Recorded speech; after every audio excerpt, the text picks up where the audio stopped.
tersangka dan pada hari ini melakukan penahanan kepada 3 tersangka diantaranya.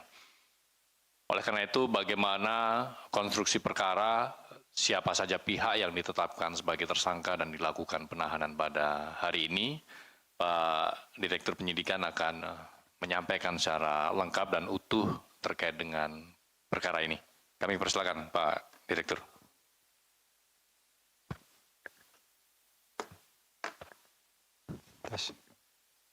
Assalamualaikum warahmatullahi wabarakatuh. Waalaikumsalam. Selamat sore, selamat petang ya, menjelang malam buat rekan-rekan pers di sini yang masih setia di kantor KPK, yang terhormat juru bicara KPK Mas Budi dan teman-teman Biro Humas. Baik, untuk kesekian kalinya kita akan update kegiatan penyidikan. Ini surat perintah penyidikannya di tahun 2023. Memang ada beberapa proses yang dilakukan oleh teman-teman di penyidikan dan itu mungkin teknis saja, tetapi di Direktorat Penyidikan kegiatan tetap berjalan bagaimana mestinya. Ini sebagai bentuk tanggung-jawaban kami juga, walaupun memang mungkin ditunggu-tunggu karena surat perintah penyidikannya dari 2 tahun yang lalu ya, 2023, kami pastikan tetap kami proses untuk kegiatan proses penyidikannya.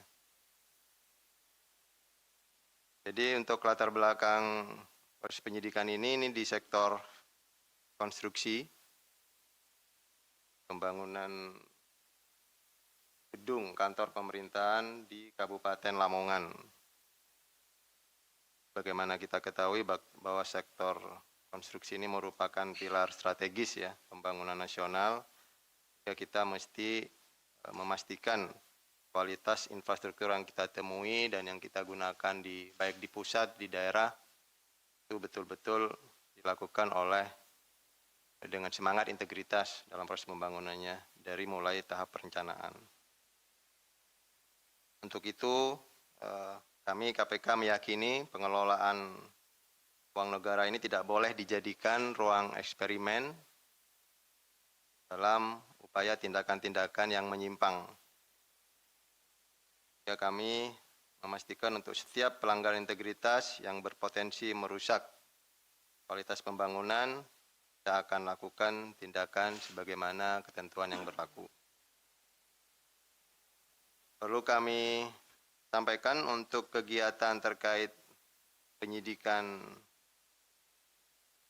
tindak pidana korupsi, pelaksanaan pembangunan gedung kantor Kabupaten Lamongan tahun anggaran 2017-2019. Pada hari ini kami akan telah dilakukan penahanan pada hari Selasa tanggal 2 Juni 2026. Itu terkait dengan dugaan tindak pidana korupsi dalam pelaksanaan pembangunan gedung kantor Pemkab Lamongan yang dibiayai oleh APBD tahun anggaran 2017-2019. Bahwa setelah dilakukan serangkaian kegiatan penyelidikan dan penyidikan berdasarkan kecukupan alat bukti, KPK melakukan penahanan terhadap 3 orang tersangka. Jadi sebetulnya ada 4 orang tersangka yang sudah kita tetapkan, tapi 1 berhalangan hadir dan pada kesempatan pertama kita juga akan lakukan upaya paksa berupa penahanan untuk penyelesaian berkas perkaranya sendiri. Yang pertama yang hari ini kita lakukan penahanan yaitu Saudara SKM. Ini selaku pejabat pembuat komitmen pada Dinas Perumahan Rakyat Kawasan Permukiman Kabupaten Lamongan tahun 2017. Yang kedua, Saudara ABD selaku Direktur PT Agung Pradana Putra. Kemudian yang ketiga, Saudara HDH selaku General Manager Divisi Regional 3 tahun 2015 sampai dengan 2019. Jadi itu inisialnya ada 3 ya, SKM, ABD, dan HDH yang pada hari ini dilakukan. Pasal 3, ketentuan peralihan KUHP baru, itu yang menguntungkan bagi terdakwa nantinya, bukan di proses penyidikannya.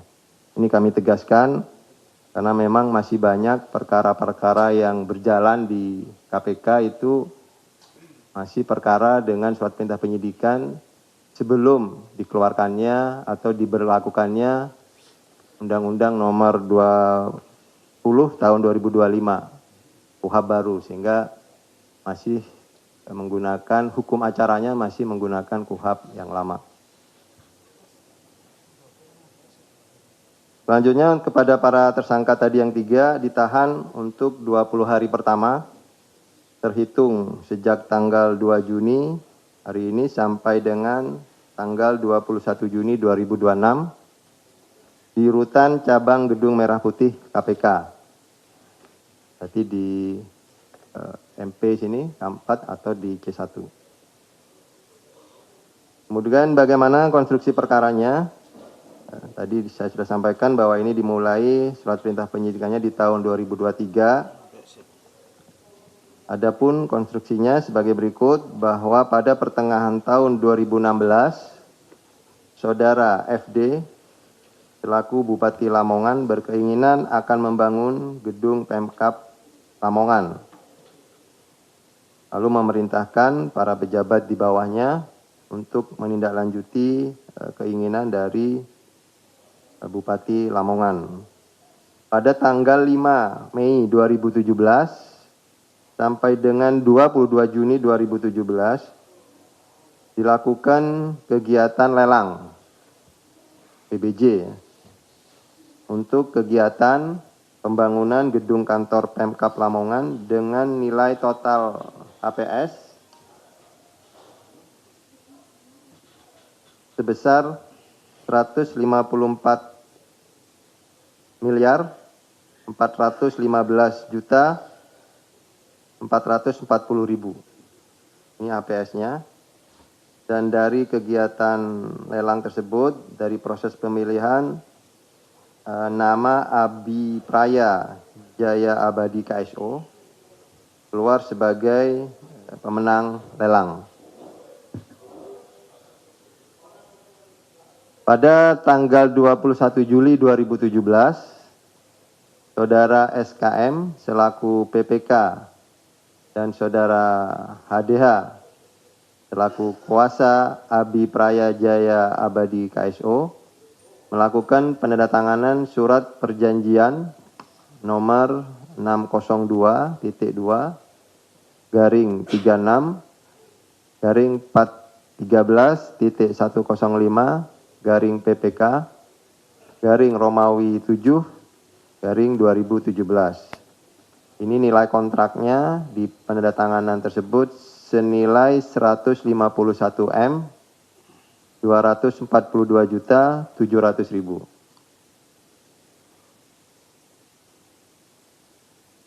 Pada proses pemilihan penyedia ini terjadi perbuatan melawan hukum yang hasil penyidikan yang kami temukan, yaitu tidak sesuai dengan ketentuan. Yang pertama, pembentukan kemitraan itu sendiri atau KSO Abi Praya dan Jaya Abadi.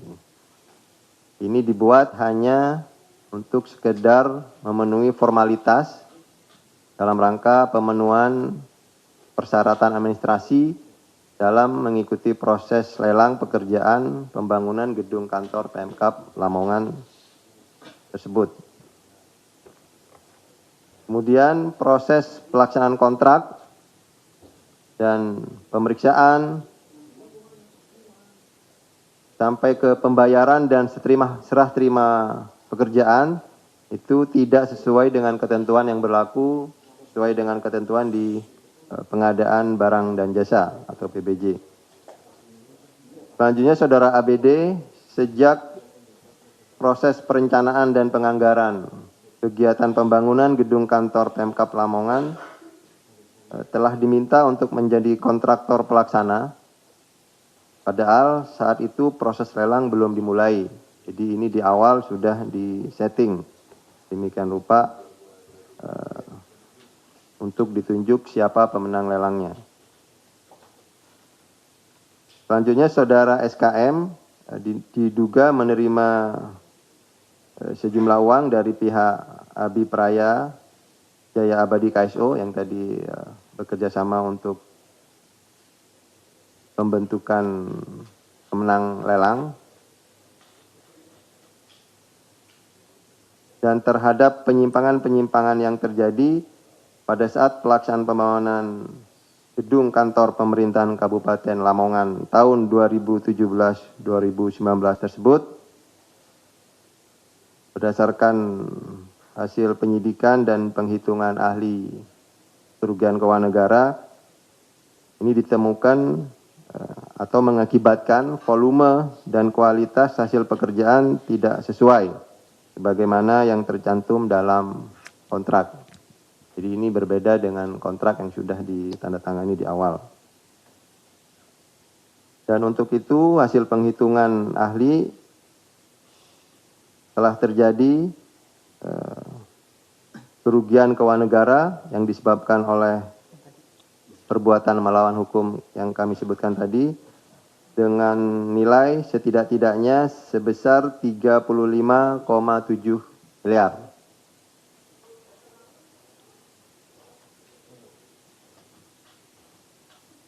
Jadi demikian yang bisa kami sampaikan untuk konstruksi perkaranya.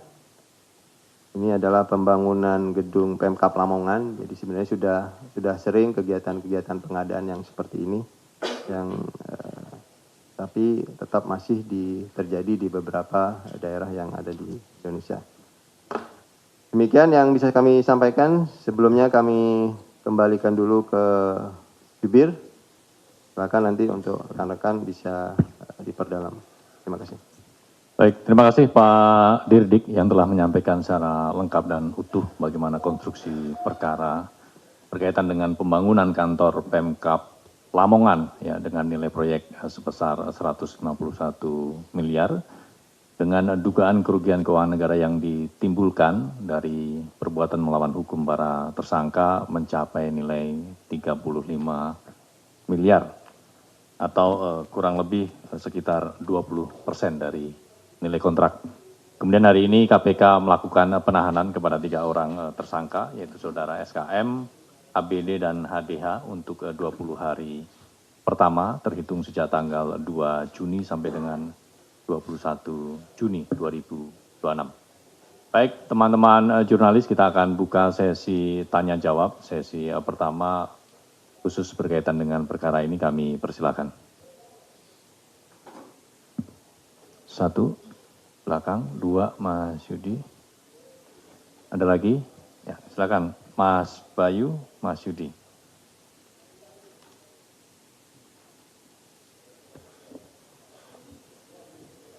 Mas Maula. Nah. Ya, silakan, Mas Bayu.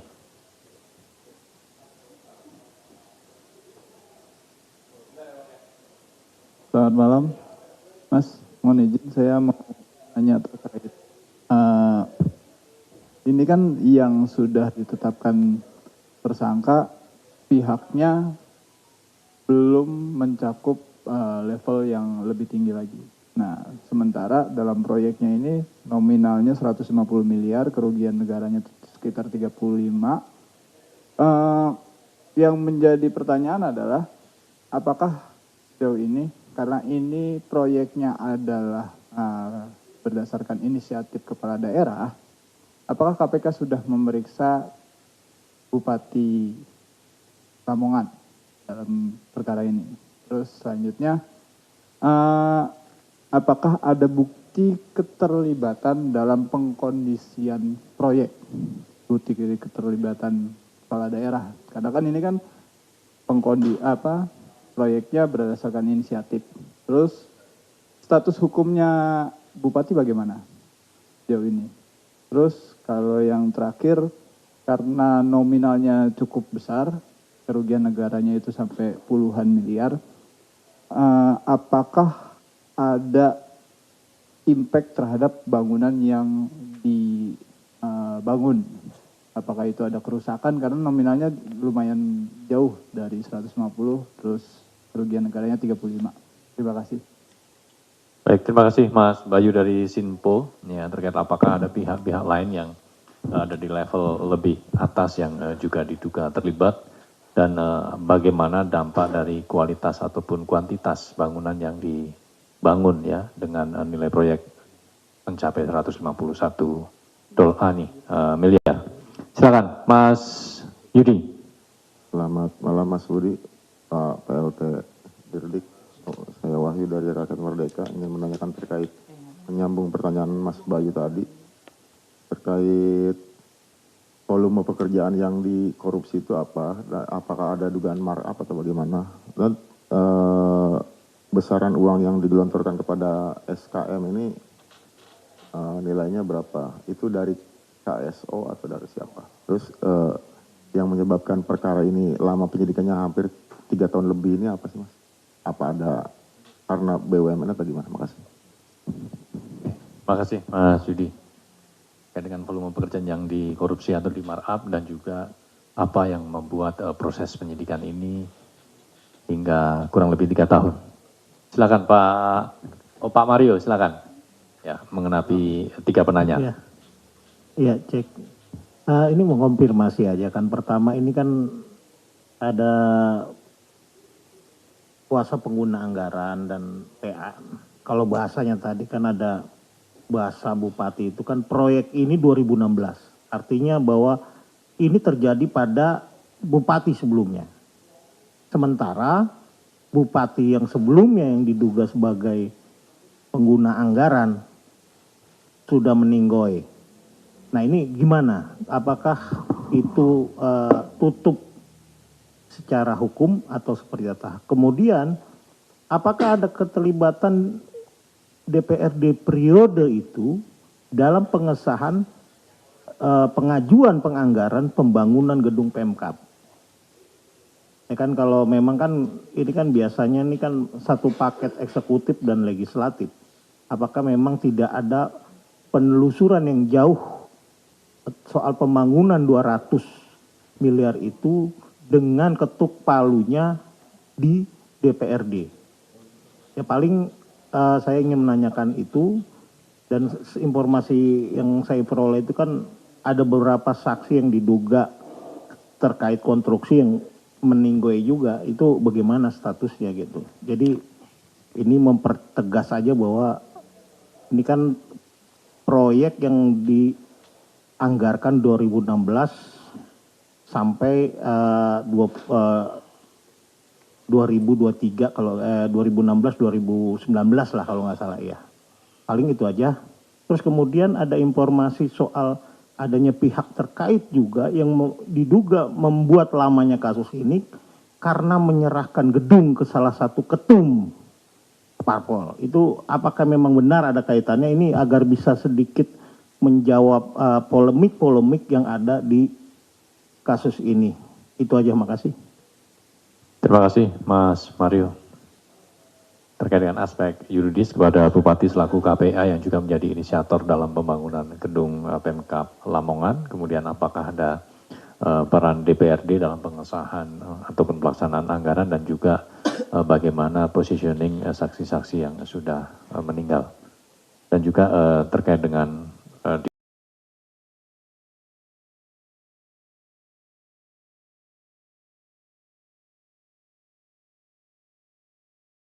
Budi.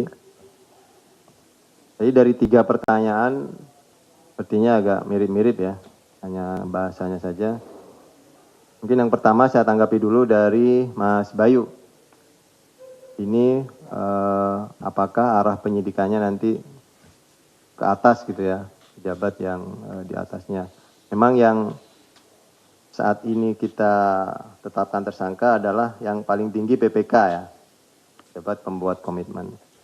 Tapi tentunya nanti di hasil penyidikan, hasil pemeriksaan dan konfirmasi barang bukti yang ada dalam proses penyidikan, tidak menutup kemungkinan akan ada penetapan tersangka lain. Panjang memang 2 alat bukti yang ditemukan oleh penyidik PEM bahwa pihak-pihak tersebut memiliki peran dan tanggung jawab untuk kita kenakan secara pidananya, termasuk mungkin ke atas atau pejabat yang lebih tinggi di atas PPK. Kemudian untuk kondisi bangunannya seperti apa, karena memang di hasil temuan ahli yang kita minta untuk penghitungan KN dan ahli konstruksi, ini memang bangunannya memang ada,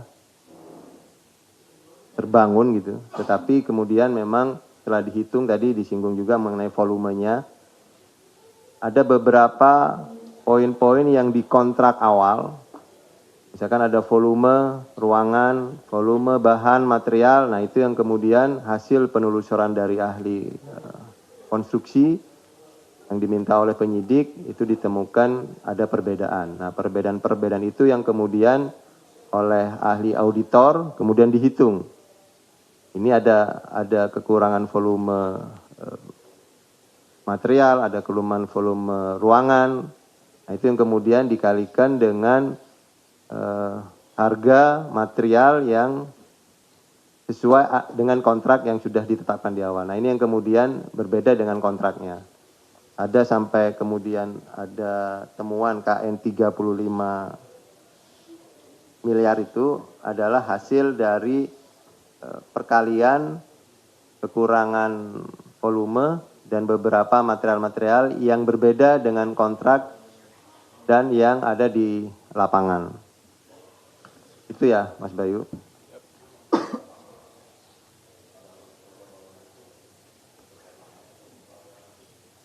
Nah, itu yang tidak mencakup ke pemeriksaan kita, karena di pemeriksaan untuk konstruksi kan kita menghitung kerugian keuangan negaranya. Artinya kontrak yang sudah ditandatangani dengan fisik yang ada kita timbang, kita samakan, itu ada beberapa temuan-temuan yang memang berbeda volumenya. Sehingga kemudian dari volume itu ada pengalian kan di kontrak, oh ini material ini sekian harganya, itu kemudian yang menjadi patokan dari auditor. Kemudian dari Mas Yudi untuk volume yang dikorupsi tadi sedikit sudah tergambar ya untuk tadi di yang pertanyaan Mas Bayu juga. Kemudian kenapa terkait teknis di proses penyidikannya lama? Ya ini yang memang teman-teman perlu saya sampaikan. Di teknis penyidikan kami itu kan terkait hal-hal yang bisa kita lakukan itu di luar itu adalah tanggung jawab kami, tetapi di luar misalkan ahli itu kan di luar tanggung jawab kami, di luar kapasitas kami untuk mengukur atau meminta target penyelesaian seperti apa, karena itu terkait dengan kepentingan ahli dari luar. Itu yang kemudian penyidik atau tim penyidik tidak bisa memastikan berapa lama proses penghitungannya, kemudian ahlinya itu kapan akan turun ke lapangan. Nah, hal-hal seperti itu yang kemudian ini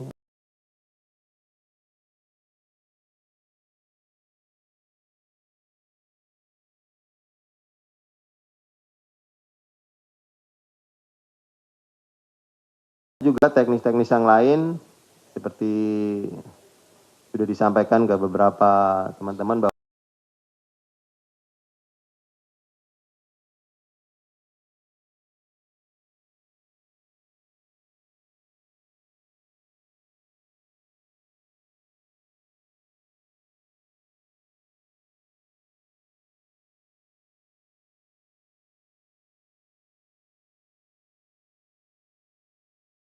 akan kita prioritaskan agak di bawah gitu. Tetapi yang memang menjadi kewenangan tim penyidik seperti misalkan ada kegiatan tertangkap tangan dan penahanan tersangkanya sudah jalan, nah itu yang kita prioritaskan. Itu ya kenapa untuk teknis di penyidikannya kenapa lama. Dan yang ketiga,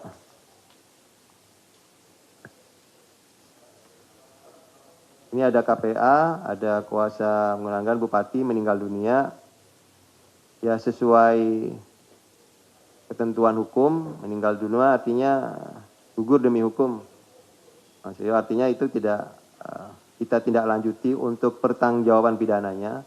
Tetapi ada ketentuan yang menjelaskan bahwa apabila ada kerugian negara dan sudah pasti dinikmati oleh tersangka khususnya yang meninggal dunia ya, tapi dalam hal ini kan kalau tadi disebutkan Bupati kan belum tersangka nih tapi sudah meninggal dunia.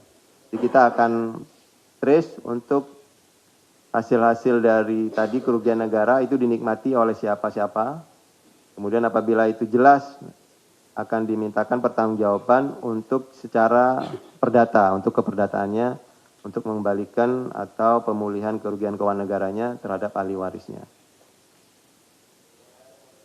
Selanjutnya untuk keterlibatan pihak DPRD, ya ini nanti tentunya akan ditelusuri oleh penyidik, apakah ada pihak-pihak lain terkait dengan misalkan perencanaan di proses penganggarannya ya, karena tentunya penganggaran di proyek di daerah APBD pasti dengan persetujuan DPRD. Tapi yakinlah bahwa tim penyidik tetap terus bekerja karena ini penahanan juga baru dilakukan. Tim penyidik masih punya waktu maksimal 120 hari. Kalau nanti diperpanjang terus sampai ke PN1, PN2. Jadi masih ada peluang atau kesempatan pada tim penyidik untuk memperdalam pihak-pihak lain yang terlibat di proses penganggarannya. Jadi untuk berikutnya lamanya perkara, ya ini tadi seperti saya sampaikan, tadi ada kegiatan-kegiatan teknis yang mesti dipertimbangkan. Kemudian untuk ini informasi dari Bang Rio tadi ya, untuk penyerahan gedung, itu kita akan telusuri. Kami akan konfirmasi terlebih dahulu ke beberapa saksi-saksi terkait informasi tadi yang disampaikan. Terima kasih, mungkin ada yang kelewat. Terima kasih Pak Dir, semua sudah direspon, ditanggapi. Maaf Pak Direktur, ini mengkonfirmasi saja. Tadi pas saat penahanan itu kan tersangka SKM menyatakan bahwa sebenarnya dalam kasus proyek ini sudah dilakukan audit terlebih dahulu oleh BPK dan dinyatakan tidak ada kerugian negara. Minta konfirmasinya terkait pernyataan tersangka SKM itu. Terima kasih. Baik, terima kasih Bang. Jadi begini, beberapa perkara-perkara lain yang kita tangani terkait pengadaan barang dan jasa, memang di audit rutin yang dilakukan oleh BPK biasanya berbeda dengan audit investigatif yang dilakukan atas permintaan penyidik. Sehingga kemungkinan yang disampaikan oleh tadi salah satu tersangka adalah audit rutin. Contoh beberapa perkara yang mungkin teman-teman ikuti dan sempat viral juga, banyak ya perkara-perkara pengadaan simulator misalkan yang sempat. Itu audit rutinnya memang tidak ditemukan pelanggaran-pelanggaran untuk terkait pidana. Mungkin temuan-temuan kecil ada, tetapi untuk pidananya tidak disebutkan.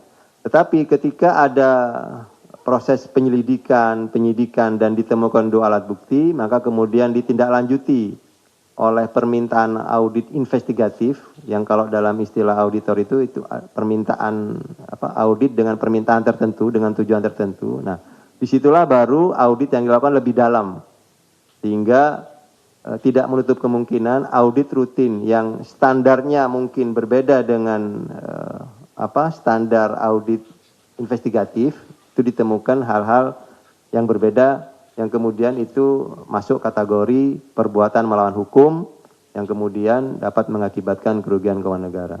Demikian, Bang. Baik, sangat jelas penjelasan dari Pak Dirdik. Kami buka jika masih ada pertanyaan terkait dengan perkara ini. Jika tidak ada, kita akan beralih ke perkara lainnya. Sesi 1, 3 penanya, kita buka kesempatan. 1 Mbak Satsya, belakang Mas Eki, Atau sudah ganti namanya ya? Satu lagi mungkin, sisi kanan, Mbak Sari, jangan malu-malu untuk bertanya. Mas Umam, nanti dulu, oke. Silakan Mbak Satya pertama. Ya, selamat malam Pak Taufik dan Mas Budi. Izin mau tanya terkait kasus di DJKA. Itu kan baru ada penerbitan sprindik terkait yang di Sumatera, wilayah Sumatera. Nah ini pertanyaannya udah ada tersangkanya belum sih? Apa masih pakai sprindik umum yang belum ada tersangkanya? Itu yang pertama. Yang kedua, sebelumnya kan terungkap ada penerimaan uang oleh Ketua HIPMI Akbar Himawan Bukhari di persidangan sebesar 3,5 M. Nah ini apakah nantinya akan didalami juga dalam proses penyidikan dengan menggunakan sprindik baru ini? Apakah juga nantinya akan ada pemanggilan terhadap Ketua HIPMI tersebut?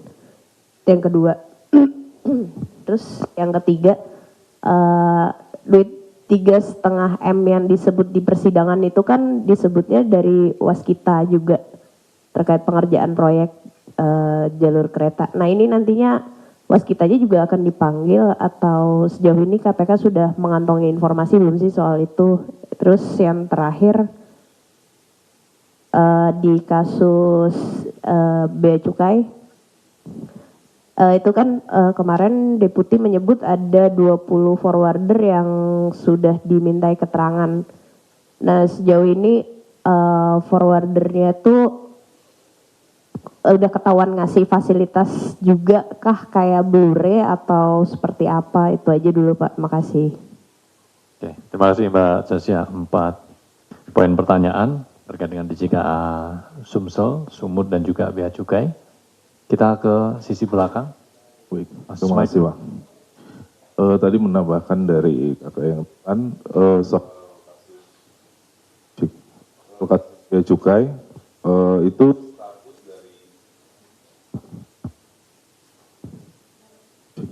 status dari 20 forwarder yang sudah ada di penyidik itu statusnya gimana ya Pak? Apa sebagai saksi atau sebagai pemberi ini juga ke seperti Blu-ray seperti itu. Yang kedua soal Bos Roko M Suryo di medsos ini sudah cukup ramai. Beliau kayaknya sudah beraktivitas genap 1 bulan setelah pemanggilan pertama. Itu bagaimana dari KPK sendiri, apakah ada dorongan untuk pemanggilan lagi? Udah, terima kasih, itu aja. Baik, terima kasih Mas Mike. Kasus Bea Cukai 2 poin terkait dengan status forwarder lain yang juga dipanggil dalam perkara Bea dan Cukai. Kemudian terkait dengan sisi cukainya untuk saksi saudara HS, apakah akan ada penjadwalan ulang untuk pemeriksaannya. Satu lagi mungkin sisi sini. Mas Yudi, ya ini biar 3.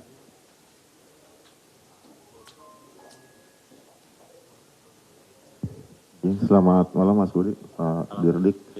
Lanjut terkait perkara suap Bea Cukai ya. Ini kan pengembangannya ke arah penerapan cukai terhadap perusahaan-perusahaan rokok ya. Itu untuk deliknya sendiri suap, pemerasan atau korupsi, itu aja.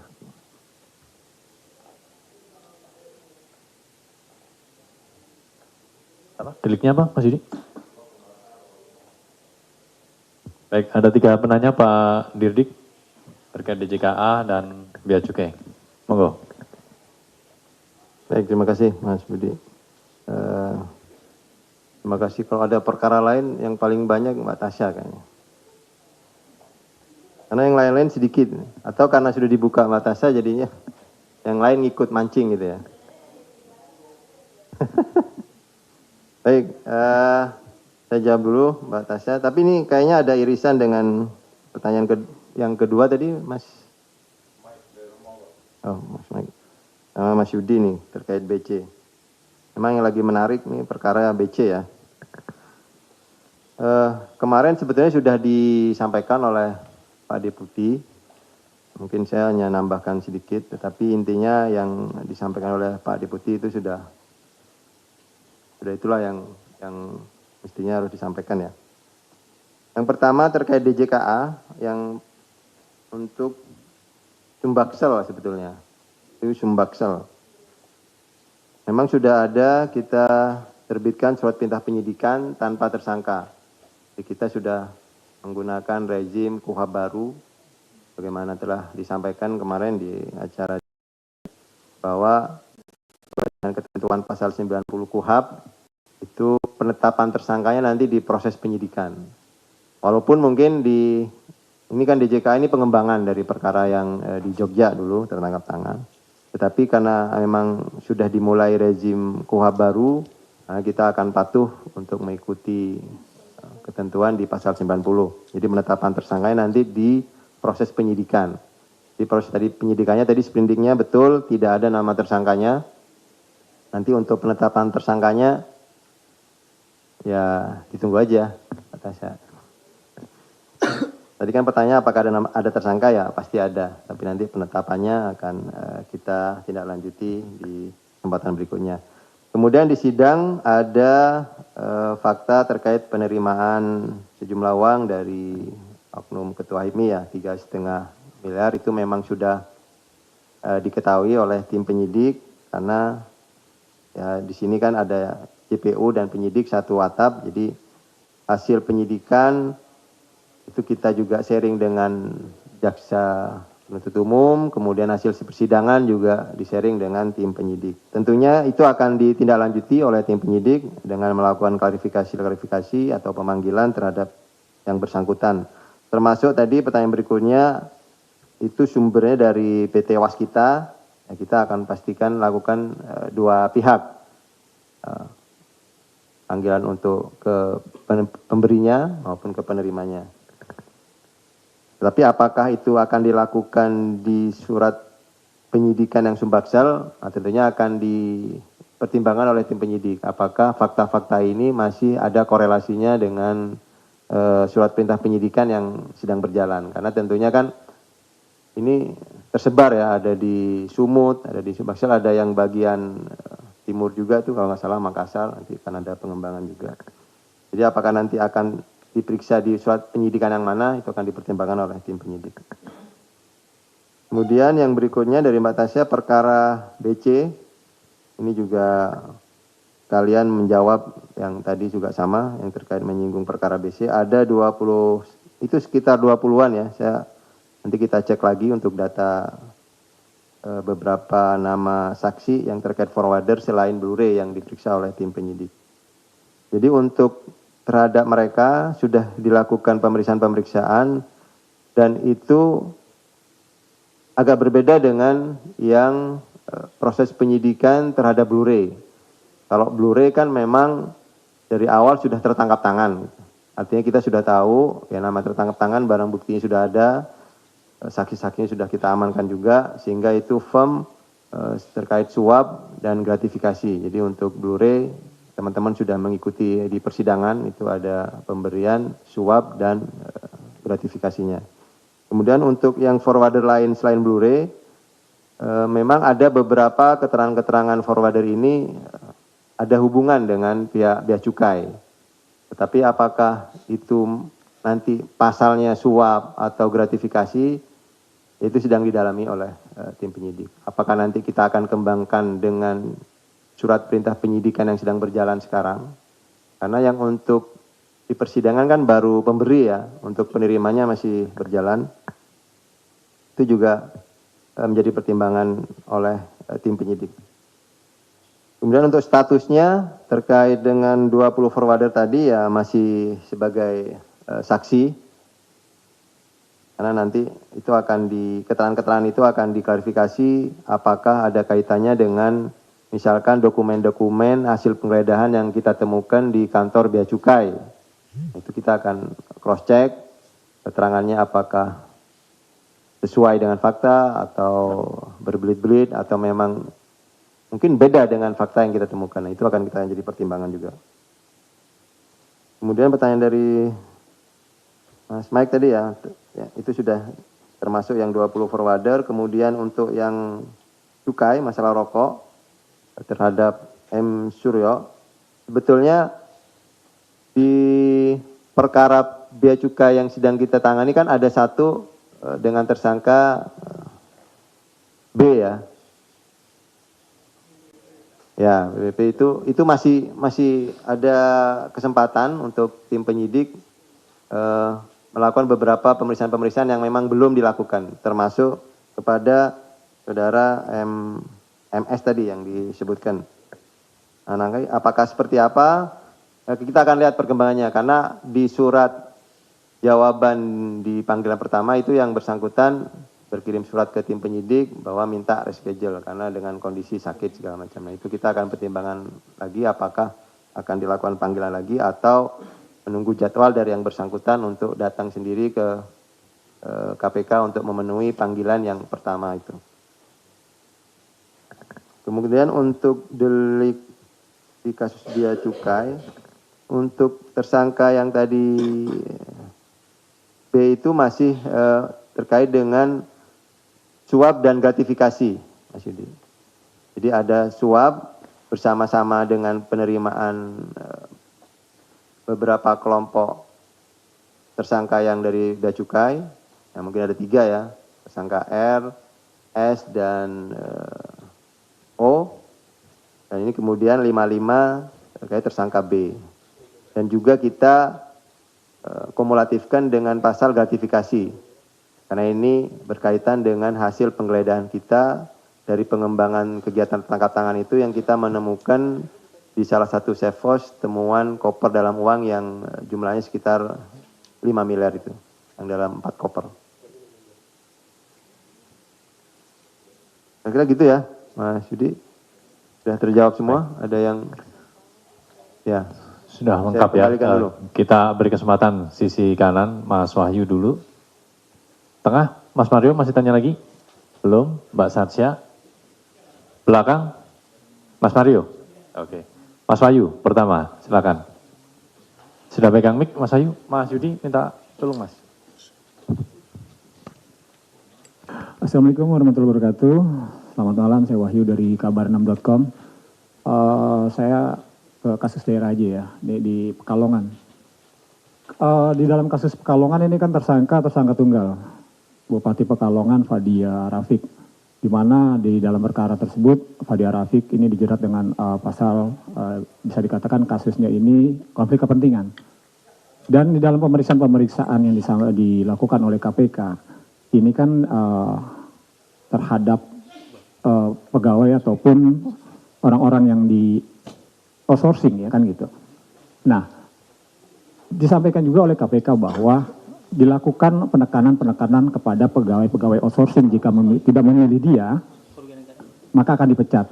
Artinya, sangat tidak mungkin kalau bupati ini bekerja sendiri. Adakah keterlibatan pihak lain seperti yang diketahui bahwa ya, PT RNB ini kan adalah milik urusan keluarga. Sebelumnya bupati ini sebagai direktur atau sebagai pimpinan di PT RNB. Dan ada nggak sih kemungkinan pihak lain dalam hal ini untuk melakukan penekanan seperti halnya kan diketahui dia juga memiliki ormas untuk menekan. Demikian mungkin hanya satu saja yang saya sampaikan. Apakah akan ada penahanan atau penetapan tersangka baru dalam kasus Pekalongan? Dalam hal ini kan seperti tahu RNB adalah perusahaan keluarga, suami dan anaknya sangat terlibat di dalam perusahaan tersebut. Terima kasih. Wassalamualaikum warahmatullahi wabarakatuh. Terima kasih Mas Wahyu terkait dengan peluang KPK apakah akan melakukan pengembangan dalam perkara Pekalongan. Mbak Satsya, kedua.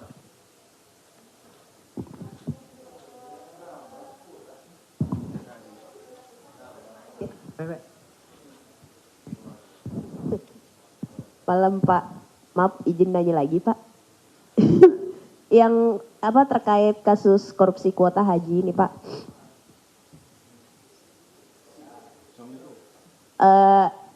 Itu kan tadi ada pemanggilan bos Maktur, Fuad Hasan Masyur yang nggak hadir karena masih lagi di Arab Saudi.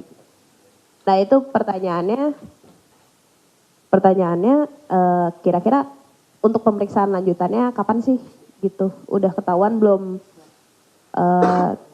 Terus yang kedua, kemarin kan Dirjen PHU sempat bilang sama KPK bahwa ada penerimaan uang, tapi beliau membantah itu. Nah ini nasibnya Dirjen PHU ini gimana sih Hilman Latif dalam kasus korupsi kuota haji?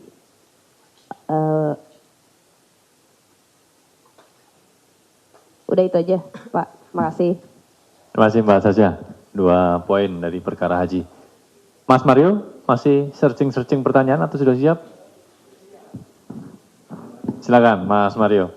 Ya, terima kasih. Ini saya ingin mempertegas saja persoalan kasus-kasus yang stuck yang seperti kasus Lamongan baru bisa di-push last minute. Yaitu pertama terkait kasus pajak Muhammad Hanif itu gimana sebenarnya gitu. Ini kan udah cukup lama berdiam diri dan tidak ada satupun proses pemanggilan terhadap yang bersangkutan. Nah, selanjutnya terkait kasus Bekasi berkaitan juga soal fakta-fakta persidangan dan kemudian adanya banyak yang terungkap, adanya dari proses penyidikan pengembalian dari saudara Ono Surono maupun saudara Nyumarno itu apakah belum bisa menjadi suatu tindakan yang progres, sementara kasus yang di persidangan itu juga sudah mulai tuntas gitu loh. Artinya apa nggak cukup berlama-lama di sana karena sudah ada tenggat waktu yang cukup panjang gitu loh untuk meminta pertanggungjawaban pidana terhadap pihak-pihak lain yang diduga turut menikmati dari proses kasus Bupati Bekasi ini. Nah, kemudian terkait tindak lanjut update pengembangan kasus HS mantan sekjen di eranya Hanif Dakiri itu kok stuck juga ya? Kenapa belum diproses atau seperti apa gitu loh? Si Heri Sundarmanto itu kenapa belum juga ditahan meskipun sudah KPK merilis itu sebagai tersangka, dan kemudian Hanifnya sendiri juga belum pernah dikonfirmasi baik Hanif maupun Ida Fauzia itu seperti apa, itu kan sudah cukup berlama-lama gitu loh. Makasih, itu aja. Baik, terima kasih Mas Mario. Progressing 3 perkara. Ya, silakan Mas Wahyu.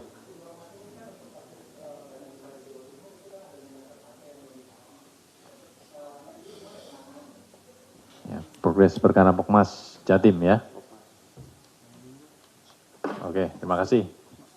Silakan Pak Dirdik. Baik, ini sampai kapan Mas Jubir? Sepertinya ini sesi terakhir kayaknya. Sudah berapa puas semuanya, Pak Dir? Baik, ini dari Mas Wahyu ya, kasus Pekalongan. Ini seperti apa nanti pengembangannya? Dari betul bahwa ini pasalnya pasal 12 huruf I, jadi dia terlibat dalam proses pengadaan. Dan memang fakta-faktanya ada penekanan terhadap outsourcing tadi seperti ini, mungkin diupdate dari proses penyidikan yang berjalan ya, Mas Budi ya. Jadi gini, bahwa di perkara Pekalongan, mungkin rekan-rekan ini saya sedikit update, tim penyidik, ini yang mungkin belum disampaikan oleh Mas Jubir, melakukan beberapa penelusuran, baik itu aset, bergerak tidak bergerak, rekening, bahkan kita sudah melakukan pemblokiran terhadap aset-aset yang dimiliki oleh tersangka dan keluarganya. Nah, artinya mungkin kalau teman-teman sudah terbiasa, itu pasti akan dikembangkan, pasti akan diikuti. Apabila memang kemudian dari tadi pemblokiran, penelusuran aset-aset itu yang kemudian ditemukan ada kaitannya dengan proses pemerintahan yang sedang berjalan yang dilakukan oleh tersangka, yaitu pasti akan ada pengembangan untuk tersangka berikutnya. Dan dari fakta-fakta proses penyidikan yang sedang berjalan, mungkin teman-teman mengikuti, beberapa sudah dilakukan pemanggilan terhadap pihak-pihak keluarga, suami tersangka segala macam, itu pastinya akan nanti dipertimbangkan, akan diukur seberapa kuat peran-peran yang dilakukan untuk kemudian bisa dikembangkan dan dimintakan pertanggungjawaban pidananya. Itu ya, Mas Wahyu. Tadi tambahan lagi untuk hibah Pokmas. Nah, Jatim, ini kami sampaikan, tim sudah melakukan percepatan untuk proses penanganan perkaranya. Insya Allah mungkin tinggal menunggu waktu untuk proses upaya paksa berikutnya. Karena kami juga sudah dilaporkan dari tim penyidik dalam waktu dekat juga akan dilakukan proses penyelesaian. Artinya akan ada upaya paksa dan pemberkasan hingga pelimpahan ke teman-teman jaksa penuntut umum. Demikian ya dari Mas Wahyu ya. Kemudian berikutnya kuota haji. Betul tadi disampaikan terinformasi bahwa kita melakukan pemanggilan terhadap saksi F, pemilik dari travel Maktur, tapi sesuai dengan surat balasan yang dikirimkan, yang bersangkutan memang menyatakan ada di luar negeri dan juga dinyatakan bahwa yang bersangkutan akan kooperatif untuk memenuhi panggilan yang disampaikan. Artinya kita tunggu saja kapan beliaunya sudah ada di dalam negeri dan secepatnya akan kita lakukan pemeriksaan untuk pemenuhan berkas perkara yang PN yang 2 dan juga untuk berkas perkara yang 2 lagi untuk dari tersangka yang swasta. Kemudian untuk Dirjen PHU, Saudara HL, ya memang kami mengikuti yang bersangkutan juga di beberapa media-media menyatakan tidak menerima aliran uang, tapi kami pastikan bahwa apa yang disampaikan itu mungkin akan agak berbeda dengan proses atau hasil penyidikan yang kita temukan. Kalaupun ada menyatakan bahwa tidak menerima aliran, mungkin yang dimaksud adalah aliran dari yang langsung misalkan. Tetapi kami menemukan fakta-fakta lain yang itu pun juga, karena ada tidak langsung, ada dan langsung kan. Ya silahkan nanti dikonfirmasi ya. Karena sudah, yang bersangkutan pun juga sudah menyatakan di pemeriksaan kan. Kemudian berikutnya Mas Aryo ya, ini saya menjawab secara umum aja kenapa kasus-kasus lama tadi sedikit sudah saya singgung, ada kendala-kendala terkait skala prioritas, kemudian ada kita tergantung dengan pihak di luar penyidik, misalkan ahli, nah itu yang kita di luar kewenangan kita akan menarget kapan selesainya, sehingga kemudian itu akan ada beberapa memakan waktu yang lama termasuk ini tadi saya singgung sedikit ya, perkara tersangka dengan MH ya, itu gratifikasi. Update terakhir mungkin dalam waktu dekat kita juga akan lakukan proses percepatan penyelesaian perkara ini, karena memang ini juga jadi atensi